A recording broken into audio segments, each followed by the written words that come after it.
For many years, our district meals consisted of almost 100% processed foods.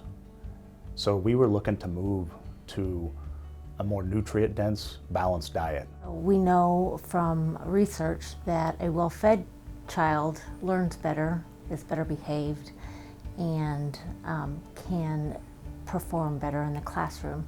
So when this was originally brought to us, we basically jumped at the chance to create a sustainable project that could possibly be duplicated in other school districts along the way.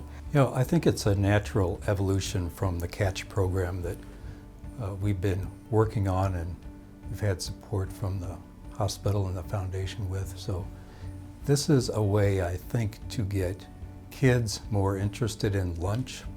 They've always liked lunch period because it's not in the classroom, and it's their social time and they get to hang out. But you know, now maybe they're going to like lunch because the food is a whole lot better.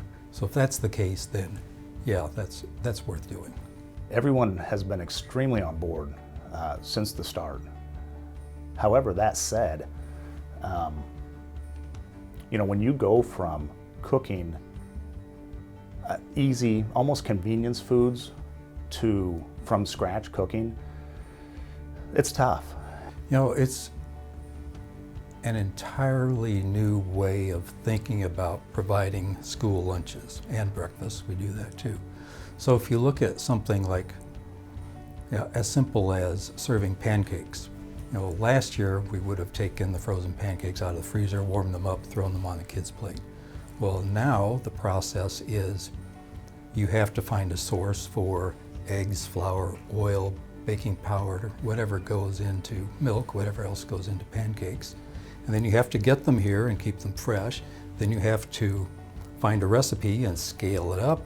And then the morning you're going to serve pancakes, you've got to crack, I don't know how many dozens of eggs, and you have to measure out all the ingredients. You have to mix them together, stir the batter, put that on the griddle into pancakes, and then cook the pancakes on the griddle, get them to the kids while they're still steaming hot. So it's an entirely different, more complicated, but worthwhile process.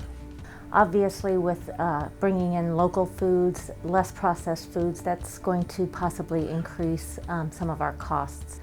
We didn't want to start this project and increase our costs substantially. So we do know that there is an upfront cost with new equipment. Obviously, we don't need as much equipment if we're doing processed foods versus actual scratch cooking. So there was that initial investment. But we just want to make sure that our participation rates, which is how we get reimbursed, stay steady, and we are anticipating that they will increase over the year because of the better quality foods that we're serving the kids. We could not have done this without significant financial support from the ALMH Foundation. Last year we were buying food, this year we're still buying food, except now it's fresh and locally sourced. So all the food is still coming out of our budget, but we didn't have the budget to get the expertise that Chef Greg and the Beyond Green team are providing. So that has been significant, and that came from support from the ALMH Foundation. Very, very grateful for that. Chef Greg and his team are great about bringing everybody to the table. And by allowing all stakeholders to have a voice, ultimately, that'll be the reason that Lincoln 27 and beyond is so successful.